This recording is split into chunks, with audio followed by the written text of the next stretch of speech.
असं हे पीक आहे.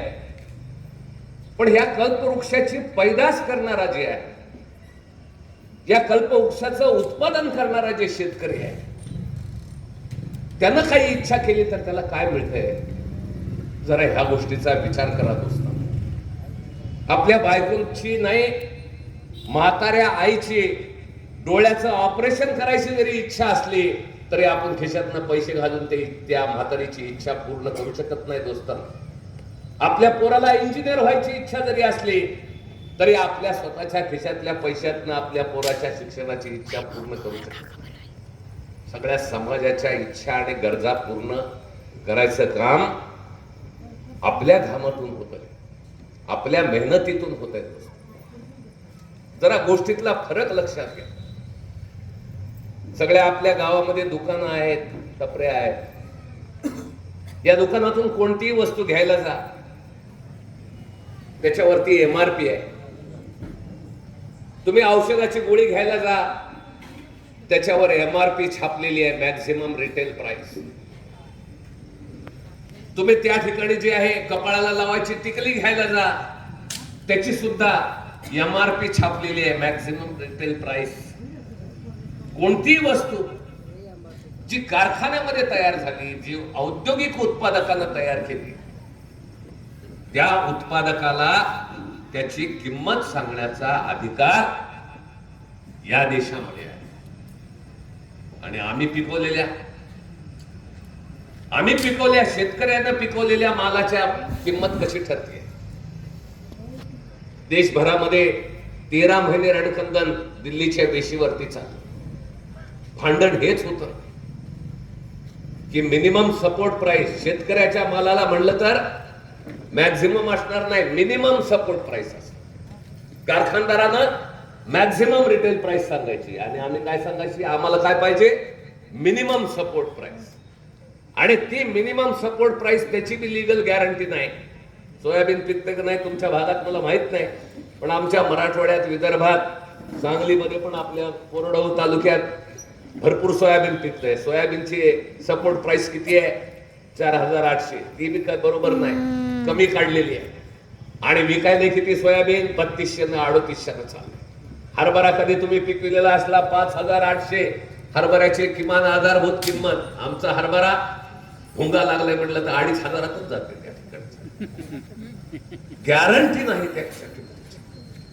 जरा लक्षात घ्या, विचार करा. आज या महाराष्ट्रामध्ये सगळ्यात जास्त साखर कारखाने, 105 खाजगी कारखाने आणि 95 सहकारी साखर कारखाने कार्यरत. एक काळ महाराष्ट्रामध्ये सगळे 100% सहकारी कारखाने, हाताच्या बोटावर मोडण्यासारखे. रावळगावचा एखादा, त्या दोशीचा, वालचंदनगरचा एखादा, असे 4-2 कारखानेच खाजगी कारखाने होते. बाकी सगळे साखर कारखाने सहकारी त्या ठिकाणी.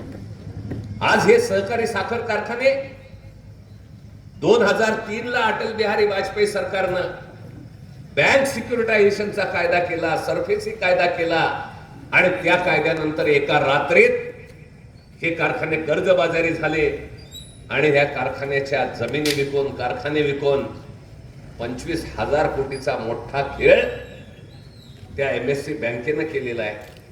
हे आपल्याला सगळ्याला माहित आहे. सहकारी कारखाने कसे विकले. आता म्हणले सहकाराला जागवणार एक मोठा बोक्या दिल्लीमध्ये एक तडीपार गुंडा बसवलेला आहे. त्या ठिकाणी सहकाराचं रक्षण करण्याकरता केंद्रात मंत्रालय काढलं म्हणून रोज सहकारावरती हल्ला चढवायचं काम करतात. आमच्या शेतकऱ्याची अवस्था काय आहे त्याच्यात? मगाशी एका आपल्या कार्यकर्त्यांनी सांगितलं की तुम्ही घाबरता. आमच्या शेतकऱ्याला धास्ती आहे, आपला ऊस जातायच का नाही? कारण तुमच्यापैकी किती लोकांजवळ लागवड नोंदीची पावती आहे सांगा बरं मला. तुमच्या कारखान्यानं घेतलेली आहे याची पावती कुठली तुमच्या जवळ आहे का? ती पावती तुमच्या जवळ नाही. आणि म्हणून तुमचा ऊस न्यायचा कवा कोण ठरविणार? कारखानदार ठरविणार. बरं, पैसे त्या तोडी वाहतुकीचे कोणाच्या खिशात नाही. 1966 सालची गेन कंट्रोल ऑर्डर आहे. ज्याच्या आधारे ऊसाची आमची किंमत ठरवली आहे. केंद्र सरकार एफआरपी जाहीर करते. सुरुवात झाली 8.5% उतार्याला एफआरपी किती असली पाहिजे, फेअर अँड रेम्युनरेटिव्ह प्राइस. फक्त ऊस या पिकाला कायदेशीर गॅरंटी आहे, जशी गॅरंटी कापसाला नाही, सोयाबीनला नाही, हरभऱ्याला नाही. या ठिकाणी मात्र केन कंट्रोल ऑर्डर मध्ये स्पष्ट आहे की 15 दिवसामध्ये शेतकऱ्याला एफआरपीची रक्कम मिळाली. एक खोच त्याच्यामध्ये केलेली, तोडणी वाहतुकीचा खर्च वजा जाता. अहो कुठला धंदा आहे? त्या दुकानदाराला विचारा, बाबा रे माल आणायचा झाला, कच्चा माल तुझ्या दुकानात विकायचा, तूच टेम्पो करशील, टेम्पोचं भाडं देशील, माल त्याच्यात आहे. थर्मल पॉवर स्टेशनला, आमच्या परळीकडे थर्मल पॉवर स्टेशन आहे, त्यांना विचारलं, बाबा वीज तयार करायला मग हे कोळसा तुम्ही आणायला त्या रेल्वेचा खर्च कोण द्यायला? म्हणले तर विजेसाठी आम्हीच द्यायलो त्याचा त्या ठिकाणी. का ते त्या खाणीमधनं कोळसेवाला तुम्हाला आणून तुमच्या दारात घालायला फुकट. फक्त हे ऊस उत्पादकाच्या हिश्श्याला असं आहे की तोडणी वाहतुकीचा 1 पैसा सुद्धा कारखान्याला द्यायचं काम नाही. सगळ्याच्या सगळ्या शेतकऱ्याच्या बोकांडीवरती घातलेला आहे. 8,000 कोटी रुपये दरवर्षी या महाराष्ट्रामध्ये तोडणी आणि वाहतुकीच्या खर्चाचा मोठा घोटाळा झाला. गायकवाड होते, त्या गायकवाड साहेबांनी या ठिकाणी जे आहे ते पहिल्यांदा जाहीर करायला लावला. म्हटलं तोडणी वाहतुकीचा खर्च किती? अहो तोडीला मराठवाड्यातली लोक यायली ती 273 रुपये तोडणीचा दर आहे म्हणून बोंबलायले त्या ठिकाणी. आणि कारखान्याचा तोडणी वाहतुकीचा दर किती आहे त्यांनी हिशोब काढून दाखवला. 564 रुपया टनापासून 1338 रुपये टनापर्यंत कारखान्यांनी तोडणी आणि वाहतुकीचा खर्च केलेला. बरेच कारखाने शाळा काय करतात, 80% ऊस आपल्याच भागातला घ्यायचा.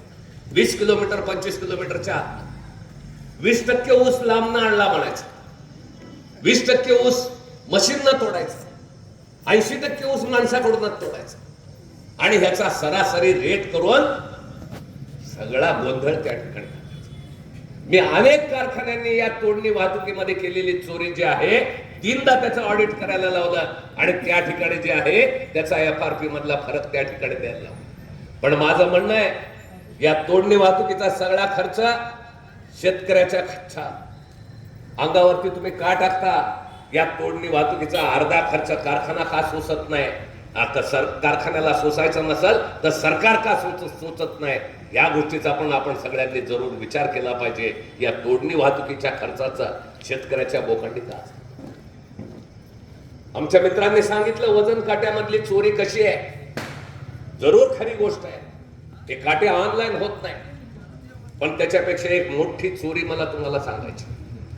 अनेक कारखान्यांमध्ये इथेनॉलचं उत्पादन या ठिकाणी सुरू झालेलं आहे आणि इथेनॉल हे 45 रुपये लिटरचं इथेनॉल 100 रुपये लिटरच्या डिझेलमध्ये 20% घालून ऑइल कंपन्या मुनाफा त्या ठिकाणी कमवत आहेत. ऑइल कंपन्या किती रुपयाने इथेनॉल घेत आहेत? 45 रुपये लिटरनं इथेनॉल विकत घेत आहेत आणि पेट्रोल डिझेल मध्ये 20% मिक्स करून 100 रुपयानं ते सगळ्या ठिकाणी विकतायत. हे 20%चं प्रमाण 40% न्यावं अशी धडपड ऑइल कंपन्या आणि साखर कारखानदारांची त्या ठिकाणी चालली. इथेनॉल तयार करताना थेट ऊसाच्या रसापासून पण इथेनॉल तयार करतात अनेक साखर कारखाने. त्या ऊसाचा रस जो आहे तो थेट इथेनॉलच्या उत्पादनाकडे वळवलेला आहे आणि त्याच्यामुळे साखरेच्या उतार्यामध्ये रिकव्हरीवर किती परिणाम झाला याचा माहिती अधिकारामध्ये काही मित्रांनी आमच्या विचारलं. साखर आयुक्त माहिती देऊ शकलेलं. वसंतदादा शुगर इन्स्टिट्यूट, माझं तर म्हणणं ही शुगर इन्स्टिट्यूट कधीच शेतकऱ्याच्या बाजूने आहे, ती कारखानदार धार्जिणी आहे. त्यांच्याबद्दल त्यांनी कॅलिब्रेशन करून दिलं, सांगितलं खोटं आहे सगळं त्या ठिकाणीचे आहे. या देशामध्ये असलेली केंद्र सरकारच्या मालकीची कानपूर मधली केंद्र सरकारची शुगर इन्स्टिट्यूट ती का सांगत नाही ह्याच्याबद्दल? अरे त्या साखर उतारा काढताना सांगणार, सॅम्पल घेणार कारखाना, नोंद करणार कारखाना, डेटा एंट्री करणार कारखाना, शेतकऱ्याची खबरच नाही त्या ठिकाणी. आणि ही ऊसाची रिकव्हरी मधली चोरी हा सगळ्यात मोठा खेळ आहे. माझ्या परभणी जिल्ह्यामध्ये एकाच कारखान्याबद्दल आवाज उठवला, सगळ्या जिल्ह्यातल्या कारखान्यांना आमच्या कलेक्टरकडे वेठीस धरलं. म्हटलं अगोदर या रिकव्हरीच्या चोरीचा हिशोब तुम्ही दिला पाहिजे. जे साखर कारखाने 10.5 रिकव्हरी दाखवत होते, एका झटकामध्ये त्यांची रिकव्हरी 11.94 पर्यंत त्यांची रिकव्हरी त्या ठिकाणी गेलेली आहे. हे बघा फरक त्याच्यामधला. या ठिकाणी सगळा खेळ बनावट चाललेला आहे. माझं म्हणणं आहे, या ठिकाणी साखरेचा उतारा काढण्याकरता जे सॅम्पल घ्यायचं, त्या सॅम्पलवर त्या दिवशी ज्या शेतकऱ्याचा ऊस घातलेला आहे त्याच्या प्रतिनिधीची रोज सही त्या ठिकाणी घेतली गेली पाहिजे. आणि त्या रिकव्हरी बद्दलची नोंद जी आहे त्याच्यामध्ये पारदर्शकपणा आणला पाहिजे. राज्य सरकारनं एक स्वतंत्र यंत्रणा साखरेच्या उतार्याची नोंद घेण्याकरता निर्माण केली पाहिजे. जोपर्यंत हे केलं जाणार नाही तोपर्यंत शेतकऱ्याची लूट ही त्या ठिकाणी चालू. मोठे नेते ते म्हणतात लय मोठे आंदोलक आहे, पण रिकव्हरीच्या चोरीबद्दल ते कधी बोलणार नाही. आज साखरेचा भाव मार्केटमध्ये 45 रुपये. जर 11ची रिकव्हरी म्हणलं तर 1 टन 5,000 रुपये तर काला साखरेचेच आले. अहो ते 11% आले ना. ते पैसे जे आहेत ते आले, बाकी मोलॅसिस, वीज, इथेनॉल ह्याचे पैसे गेले कुठं? हे सगळे पैशाचा हिशोब लावा ना त्या ठिकाणी. ह्या पैशाचा जर तुम्ही हिशोब लावला, तुम्हीच हिशोब लावला, मग तुम्ही म्हणाल की 5,000ची बी मागणी जी आहे ही कमी आहे. आणि मागणी वैभव भाऊ आपली काय आहे? 5,000 रुपये 9.5च्या उतार्यासाठी आहे. आणि पुढच्या प्रत्येक पॉइंट करता 0.1 उतार्या करता कमीत कमी 50 रुपये त्याच्यामध्ये वाढले गेले पाहिजेत. आणि त्याप्रमाणे 12 पर्यंत जर रिकव्हरी ज्या ठिकाणी गेलेली असेल त्या ठिकाणी आपल्याला 8,000 रुपयापर्यंत दर त्या ठिकाणी मिळाला पाहिजे. ही आपली मागणी आहे. अगोदर आपल्या स्वतःच्या हक्काकरता जागवा, आपल्या घामाचं मोल आपल्याला सांगता, आपल्या मेहनतीचा हक्क आपल्याला या ठिकाणी मागता. या दिल्लीमध्ये असलेलं सरकार हे शेतकऱ्याशी शत्रुभाव असणारं सरकार आहे. आज पंजाब मधला शेतकरी संतप्त आहे. जी त्या ठिकाणी खरेदी केली जायची, तांदूळ खरेदी केला जायचा, आज तांदूळ खरेदीची यंत्रणा सगळे मोडून टाकलेली आहे. कारण यांनी जागतिक व्यापार संघटनेला सांगितलेलं आहे 10% माल सुद्धा आम्ही आधारभूत किमतीवरती खरेदी करणार नाही. आणि हे सरकार जे आहे हे शेतकऱ्याशी जे शत्रू पक्षाच्या पद्धतीनं व्यवहार करत आहे. माझं तर म्हणणं आहे सरकारनं शेतकऱ्याविरुद्ध आर्थिक युद्ध सुरू केले. खताची सबसिडी कधी रद्द केली? मला सांगा, आजपर्यंत शेतीच्या अवजारावरती कधी जीएसटीचा कर त्या ठिकाणी होता का? तुम्ही खतावरती जीएसटी लावा, 12%, 18% अवजारावरती लावा. आमच्या शाळेच्या पोरांच्या पुस्तकावरती 12% तुम्ही जीएसटी लावा. आणि हिऱ्यावरती किती आहे? 1.5% जीएसटी. अरे ज्याला बायकोला लाख रुपयाचा हिरा द्यायचा असेल ते हौसनं देईल की लाखाचा काय 1.5 लाखाचा देईल त्या. पण आमचं जे पोरग शाळेमध्ये चाललंय त्याच्या वहीवर तुम्ही जे जीएसटी लावाल तर त्याच्या 10 वह्यामधल्या 9च वह्या त्याच्या जवळ येतील. त्या पोराचा एक विषयाचा अभ्यास कच्चा राहणार. आमच्या खतावरती तुम्ही जर जीएसटी लावली तर ज्या 5 थैल्या टाकायच्या त्याच्या जागी 4च थैल्या आमच्या टाकल्या जातील. आमची शेती पिकल कशी दोस्तांनो? जरा ह्या गोष्टीबद्दल त्या ठिकाणी आपण जरूर विचार करू. आणि म्हणून या ठिकाणी जे स्वामीनाथन कमिशन या देशामध्ये बनलं, ज्या स्वामीनाथन कमिशननं C2+50% फॉर्म्युला आला, हे काय आभाळातून पडलेला फॉर्म्युला नाही. अभिमानानं सांगतो, याच ज्या आमच्या किसान सभेचे कॉम्रेड अतुल कुमार अंजान जे त्या स्वामीनाथन कमिशन मध्ये एकमेव शेतकऱ्यांचे प्रतिनिधी होते आणि त्या प्रतिनिधींनी आग्रह धरला आणि स्वामीनाथनने देखील त्याला समर्थन दिलं. त्यामुळं C2+50%, C2 म्हणजे कॉम्प्रिहेन्सिव्ह कॉस्ट. आज तुमची FRP 24-25 सालासाठी 334 रुपये टन ही सरकारनं FRP केंद्र सरकारनं डिक्लेअर केलेली आहे. 1 ऑक्टोबर पासून 3400 रुपये टनानं FRP डिक्लेअर केली. त्या 3400 मधून तुमची तोडणी वाहतूक जी आहे 800-1000 रुपयाची ती कापली जाणार आणि मग उरलेलं अजून त्याला भोकाड काय जे आहे ते कारखानदार पाडणार आणि मग उरलं सुरलं खरकट तुमच्या हातामध्ये येईल. म्हणून दोस्तांनो, या मूळ FRP चा आकडा 5000 असला पाहिजे, यासाठी आपलं केंद्राचं भांडण. आणि त्यामध्ये मला आपल्याला आवाहन करायचं, या निवडणुकीमध्ये शेतकऱ्याला चुकीची FRP देण्याकरता कारणीभूत असलेलं सरकार, या FRPचे 3 तुकडे करू काढणारं सरकार, साखर कारखानदारांना पाठीशी घालणारं जे सरकार आहे, याला पालथं पाडायचं. भारतीय जनता पक्षाच्या सरकारला पालथं पाडल्याशिवाय शेतकऱ्याचा हक्क पुढे जाणार नाही, ही गोष्ट आपण या ठिकाणी 26 नोव्हेंबरचा दिवस तुम्हाला आजच या ठिकाणी सांगून देतो. 26 नोव्हेंबरचा दिवस हा देशातील शेतकरी आंदोलनाचा दिवस आहे. 2020 साली या देशातल्या 500 पेक्षा जास्त शेतकऱ्यांच्या संघटनांनी एकत्र येऊन संयुक्त किसान मोर्चा नावाचं आंदोलनाचं व्यासपीठ निर्माण केलं. 700 शेतकऱ्यांचं बलिदान केलं, पण सरकार पुढे झुकले नाहीत. सरकारला काळे कायदे मागे घ्यायला भाग पाडले. त्याच संयुक्त किसान मोर्चानं पुन्हा आवाहन केलेलं आहे, आपापल्या मागण्याकरता दिल्ली सरकारचा मुकाबला करण्याकरता, आपल्या हक्काचा नगारा वाजवण्याकरता पुन्हा एकदा सज्ज व्हा. दिल्ली कूच करण्याच्या तयारीसाठी आधी गावागावामध्ये जागृती करा.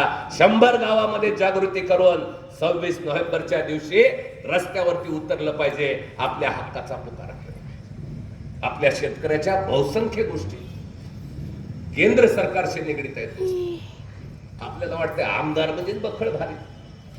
मला सांगा बरं, आपल्या खताचे भाव कोण ठरवते? केंद्र सरकार. बँकेचा व्याजदर कोण ठरवतंय? केंद्र सरकार. आयात निर्यात धोरण कोण ठरवतंय? केंद्र सरकार. FRPची किंमत कोण ठरवतंय? केंद्र सरकार त्या ठिकाणी ठरवतंय.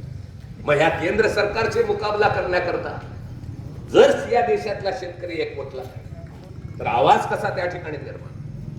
राज्य सरकारच्या हातामध्ये पाणी आहे आणि अजब गोष्ट तुमच्या जिल्ह्यामध्ये ऐकायला मिळते. ताकारीच्या प्रकल्पातून मिळणारे जे पाणी आहे ते 8000 रुपये एकरनं पाणीपट्टी त्याची लागते.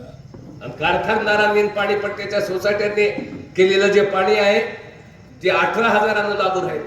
कुठल्या कारखान्यांनी 4 टन त्या ठिकाणी जे आहे पाणीपट्टी लावलेली आहे. कारखान्याची पाणी पुरवठा योजना असेल तर कुठं 6 टन त्या ठिकाणी कपात केली जाते. अरे पोरखेळ लावलाय काय?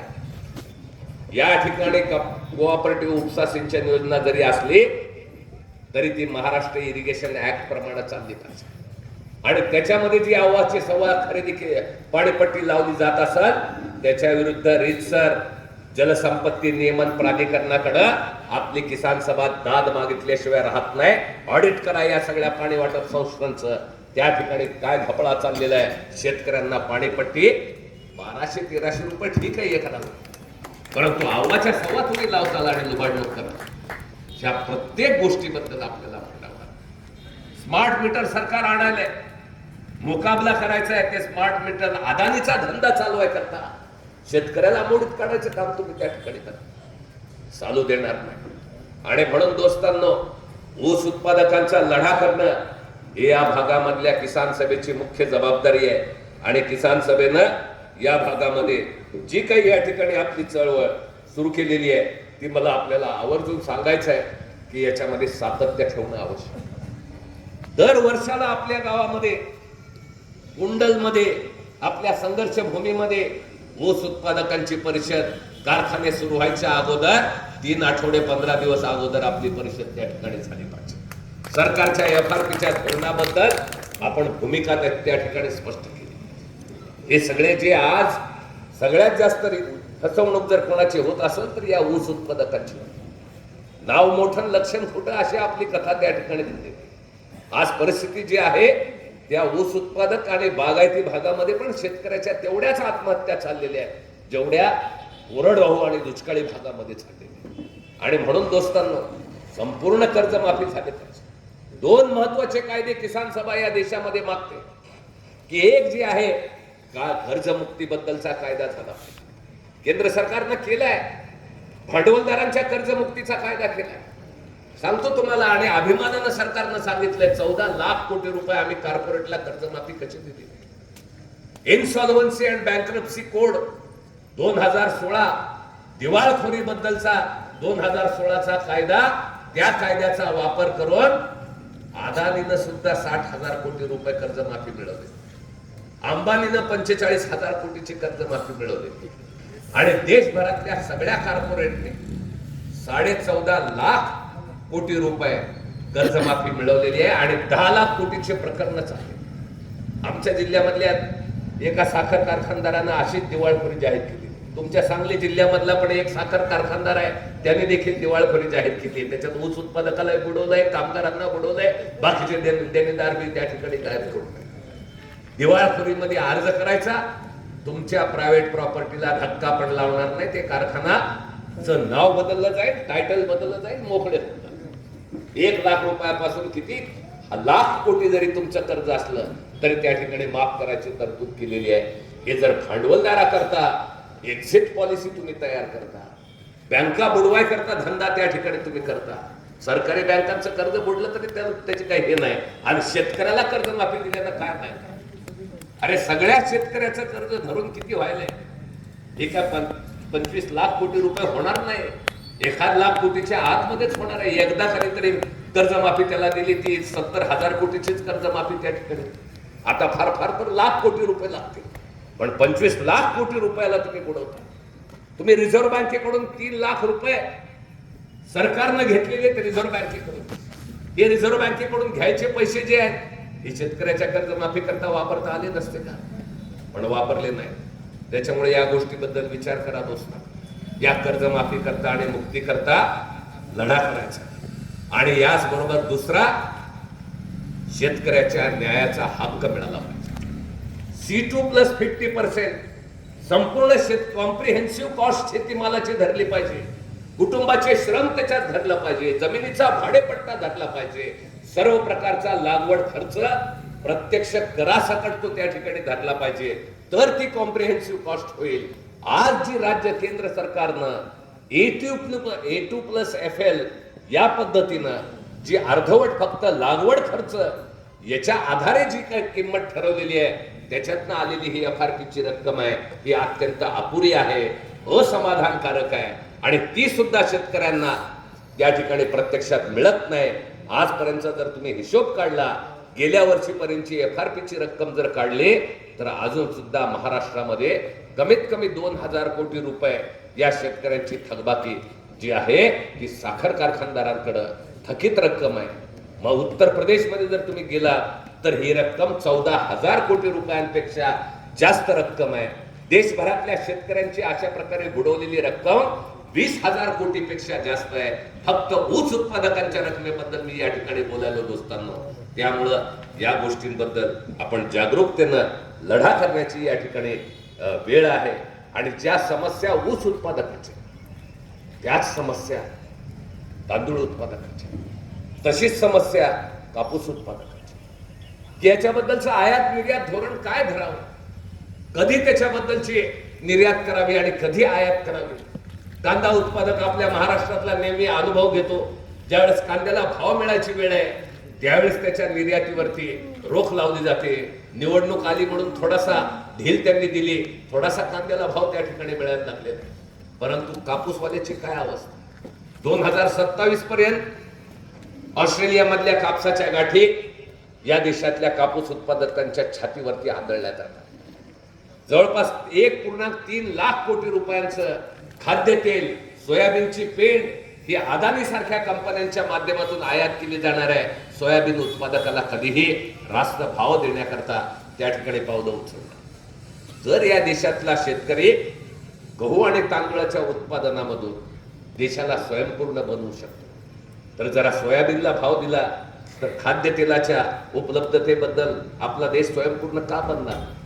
परंतु शेतकऱ्याला न्याय द्यायचा नाही आणि कॉर्पोरेटला मात्र आयात निर्यात करण्याकरता परवाने द्यायचे. हा खेळ या देशामध्ये चालू आहे.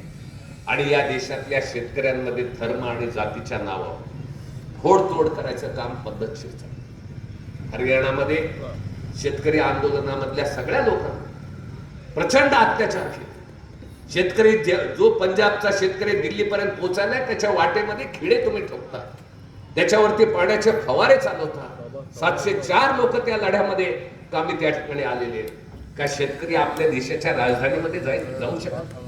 स्वतःच्याच देशाच्या राजधानीमध्ये जर शेतकऱ्यांना आपलं गाऱ्हाणं मांडायचं म्हटलं तर शत्रू राष्ट्राच्या पद्धतीनं त्याच्याशी तुम्ही व्यवहार करता. जरा या गोष्टीबद्दल विचार करा. आणि म्हणून नव्यानं पुन्हा एकदा जे बी आपल्या भागामध्ये क्रांतिसिंह नाना पाटलांनी प्रति सरकारच्या लढ्यातून पेरलेलं आहे, जे बी आपल्या गावामधल्या जी बापू लाड असतील आणि त्यांच्या क्रांतिकारी सहकार्यांनी आपल्या गावामध्ये संघर्षाचं बीज पेरलेलं आहे, ते आज पुन्हा एकदा उभं करण्याची आवश्यकता आहे. दिल्लीच्या आणि राज्याच्या सरकारला मुकाबला करण्याकरता हे संघर्षाचा लाल झेंडा पुन्हा एकदा जिद्दीनं उभा करण्याची आवश्यकता आहे. आणि त्यासाठी ही आपली कुंडल गाव जे आहे ही त्या संघर्षाची ठिणगी पेटवणारं गाव बनलं पाहिजे. हे मी आपल्याला आवर्जून या ठिकाणी आवाहन करतो. पुन्हा पुन्हा आपल्याशी संवाद करण्याकरता येत जाईल, परंतु आपल्या प्रत्येक लढ्यामध्ये भागीदार होण्याकरता प्रयत्न करेल. माझं तुम्हाला हे आवाहन असेल की 26 नोव्हेंबरच्या नंतर डिसेंबर महिन्यामधली जी कुठली तारीख आपली किसान सभा जाहीर करेल त्या दिवशी 26 नोव्हेंबर नंतर 15 दिवसांनी आपण त्या ठिकाणी पुण्याच्या साखर आयुक्त कार्यालयावरती धडकल्याशिवाय राहायचं नाही. 3 दिवस त्या साखर आयुक्त कार्यालयाला घेराव घालून आपल्या ऊसाचा हिसाब घेतल्याशिवाय, FRP मधली वाढ घेतल्याशिवाय मागं हटायचं नाही. हा निर्धार आपण करूया. या संघर्षामध्ये आपण भागीदारी कराल ही अपेक्षा व्यक्त करतो आणि माझे 2 शब्द संपवतो. धन्यवाद. धन्यवाद साहेब.